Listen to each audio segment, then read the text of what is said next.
झारखंड के गोंडा जिले से बीजेपी के सांसद निशिकांत दुबे आजकल चर्चाओं का विषय बने हुए हैं। निशिकांत दुबे ने सुप्रीम कोर्ट के ऊपर एक टिप्पणी की, जिसके बाद जो है राजनीति गलियारों में हलचल मच गई। सभी विपक्ष की पार्टियां निशिकांत दुबे के ऊपर हमलावर हो गईं।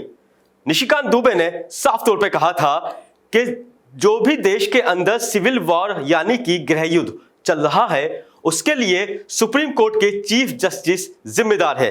जिसके बाद से लगातार जो है जितने भी विपक्ष की पार्टियों के बड़े नेता हो, चाहे उसमें ओवैसीउद्दीन ओवैसी हो या फिर सुप्रीम कोर्ट के वरिष्ठ वकील क्यों ना हो, उन्होंने सभी ने निशिकांत दुबे के ऊपर हमला बोला है और साफ तौर पे कहा है कि उन्हें चीफ जस्टिस और देश से माफी मांगनी चाहिए। को गए अवाम में भी जा रहे नहीं, कोर्ट कानून कैसे बनाएगा? अरे जालिमों, सुप्रीम कोर्ट का जजमेंट कानून का मौकफ रखता है। पढ़ो, तुम लोग ट्यूबलाइट हो, तुम लोग थम्स अप हो, तुम्हारे दिमाग में एक ही बात बैठा हुआ है, नहीं मोदी है तो खुदा है। अरे खुदा था, है और रहेगा उसी का नाम। आइन है और रहेगा, मगर इस तरह धमकी देना अदालत को, और फिर गवर्नर प्रेसिडेंट को बोल रहे हैं, उनको बोल रहे हैं अगर नहीं करे तो कानून बन जाएगा। अरे 142 क्या है प्यारे? 142 आइन का बनाने वाला अंबेडकर है। अंबेडकर में तुम्हारे से ज्यादा दूरअंदेशी थी। आप ये बोल रहे हैं कैसा बनाए, वो कैसा बनाए, हम ऐसा कर देंगे।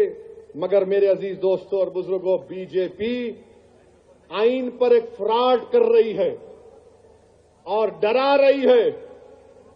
रिलीजियस वार की धमकी बीजेपी दे रही है। मिस्टर मोदी, कौन रेडिकलाइज हो चुका है बताओ आप? सत्ता में आप हैं, आपके लोग रेडिकलाइज हो चुके हैं।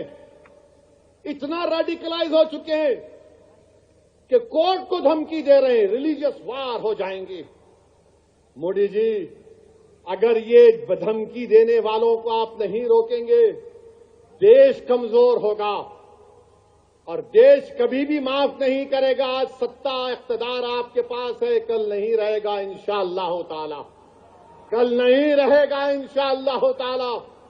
अब भारत का हिंदू भी जान चुका है कि वक्फ का कानून बनाए तो क्या मेरे को नौकरी मिलती। हिंदू जान चुका है कि मुसलमानों की नफरत को दिखाकर, मुसलमानों को डराकर वोट बटोरती आई बीजेपी। दिखाने के लिए कुछ नहीं है। 4.5-5% नौजवानों में बेरोजगारी है। उनके बेरोजगारी को दूर करने का कोई प्रोग्राम नहीं, मगर सिर्फ मुसलमानों को नफरत का निशान बना दो।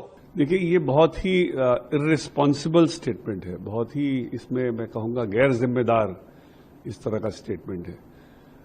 हिंसा, अगर आपको याद होगा तो सुप्रीम कोर्ट में मामला पहुंचने के पहले हो चुका था।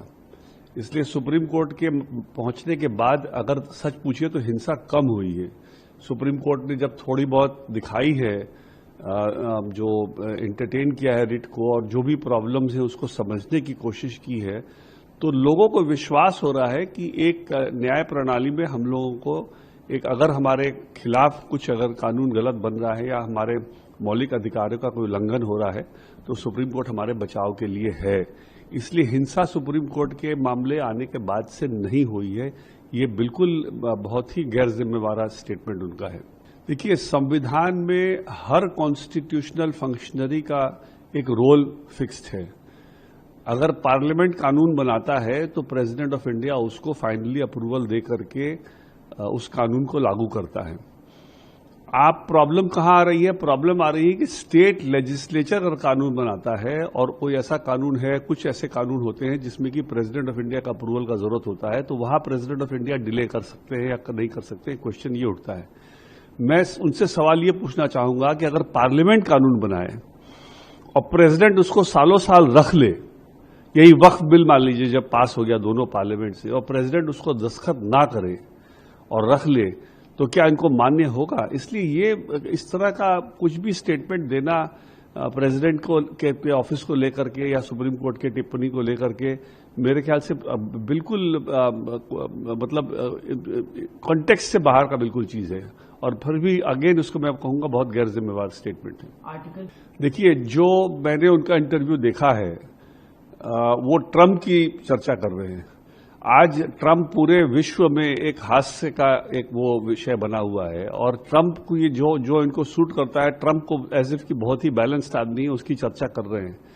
जो 377 का जो सुप्रीम कोर्ट ने जो डिसीजन दिया था, वो ये नहीं था कि होमोसेक्सुअलिटी सही है, ये बिल्कुल भी जजमेंट से कोई मतलब नहीं है। सुप्रीम कोर्ट ने सिर्फ कहा है कि उसको क्रिमिनलाइज ना किया जाए। एक आदमी का, एक औरत का अपना चॉइस है कि वो हेट्रोसेक्सुअल होगा या होमोसेक्सुअल होगा। अगर वो होमोसेक्सुअल है तो ठीक है, आप उसको सामाजिक भले उसको वो ना अप्रूवल ना दें, लेकिन उसको क्रिमिनल तो नहीं बना सकते ना। क्रिमिनलिटी कहां से उसमें आप कह सकते हैं? क्रिमिनलिटी बनाने का तो पूरे विश्व में आज के दिन ये क्रिमिनलिटी नहीं है, तो इसलिए 377 सिर्फ क्रिमिनलिटी की बात है, ये नहीं कि कोई होमोसेक्सुअलिटी को कोई सुप्रीम कोर्ट ने कोई स्टैंप ऑफ अप्रूवल दिया है। बिल्कुल गलत। मतलब ये बिना सोचे समझे अगर कोई स्टेटमेंट देता रहे और सुप्रीम कोर्ट की गरिमा को गिराने की कोशिश करे, तो मेरे हिसाब से हम लोग सबका एक उत्तरदायित्व बनता है कि कॉन्स्टिट्यूशनल स्कीम की जो रूपरेखा है उसको बरकरार रखें, और देखें कि ऐसे ऐसे गैर जिम्मेवार स्टेटमेंट्स जो हैं, इनको जल्दी से जल्दी इनको वो किया जाए, मतलब निंदा की जाए इनकी। देखिए, मैंने बयान नहीं सुना है निशिकांत जी का, एक विद्वत पुरुष हैं वो, लेकिन मैं माननीय सुप्रीम कोर्ट पर भी कोई टिप्पणी नहीं करता हूँ। जनमानस में एक आशंका होती है कि बाबा साहब भीमराव अम्बेडकर जी ने जब संविधान बनाया तो उन्होंने जो विधायिका है और जो न्यायपालिका है, उनके अधिकारों का भी वर्णन बहुत स्पष्ट रूप में कहा है। उन्होंने कहा है कि जो नियम बनाने का, विधेयक बनाने का, जो कानून बनाने का काम है, वो विधायिका करेगी, यानी संसद करेगा, राज्यसभा करेगा, और वो नियम का पालन हो रहा है कि नहीं हो रहा है, इसके संबंध में जो भी मॉनिटरिंग है या जो भी निर्णय होंगे वो माननीय न्यायालय के अधीन होंगे। तो हर चीज अपने आप में वर्णित है कि विधायिका का काम जो था वो वक्फ नियम बन गया। अब कोई भी भारत के संविधान के अनुसार कोई भी संसद को, यानी राज्यसभा और लोकसभा को निर्देशित नहीं कर सकता, और क्योंकि राष्ट्रपति के दस्तखत हो चुके, राष्ट्रपति सर्वोच्च है, राष्ट्रपति को कोई चुनौती नहीं दे सकता।